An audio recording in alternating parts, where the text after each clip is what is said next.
तीसरा नहीं, लास्ट चौथा मेथड आ गया है क्या, व्रज गुणज विधि।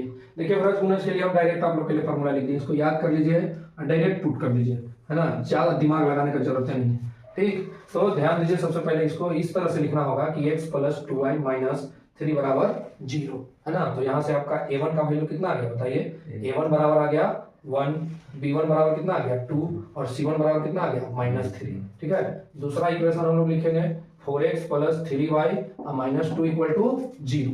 देखिए ना जी, तो यहाँ से a2 का वैल्यू कितना आ गया 4, b2 का वैल्यू कितना आ गया 3 और c2 का वैल्यू कितना आ गया -2। अब x बराबर फॉर्मूला लगाइए, क्या है b1 c2 minus b2 c1, नीचे वाला दोनों में सेम होता है जी, a1 b2 minus a2 b1। ठीक, x इक्वल टू b1 का वैल्यू कितना है जी 2, तो 2 इंटू c2 का वैल्यू कितना है -2, है ना, बीच में माइनस है तो माइनस रखेंगे, माइनस क्या है b2 c1, तो b2 कितना है 3 और c1 कितना है -3, अब बटा a2 b1 a1 b2, तो a1 1 है और b2 कितना है 3 माइनस a2 b1, तो 4 गुने 2।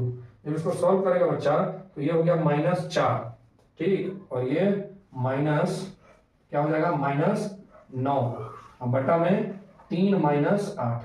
ठीक है, तो ये ध्यान दो क्या हो जाएगा, ये आपका हो जाएगा यहाँ पे अगर इसको सॉल्व करोगे x इक्वल टू, तो -4 प्लस 9 बराबर -5। ठीक है, तो 5 बटा -5 कट के कितना आंसर आ गया 1, है ना, यानी कि x का वैल्यू आपका कट के कितना आ गया -1, 1 हो गया।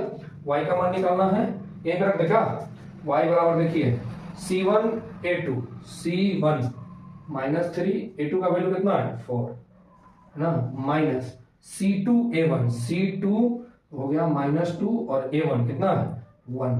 अब बेटा देखो नीचे वाला नहीं सॉल्व करेंगे, नीचे वाला a1 b2 माइनस सेम है, तो नीचे वाला का वैल्यू -5 आया है, तो यहाँ पे भी कितना आएगा वैल्यू -5 ही आएगा, याद रखना। तो y बराबर -12 और -2 बटा में -5, तो इसको सॉल्व करोगे तो -12 प्लस में 2 और बटा में -5, तो y बराबर क्या हो जाएगा -10 बटा में -5 कट के हो गया 2, तो y बराबर 2 और x बराबर कितना आ गया -1। फिर से देखो चौथा विधि से भी हम लोगों ने इस मैथ को बनाया और सबका आंसर 1 आ गया। तो यह एक वीडियो रहा 30 या 32 मिनट का, जितना भी गया हो, और उसमें आपको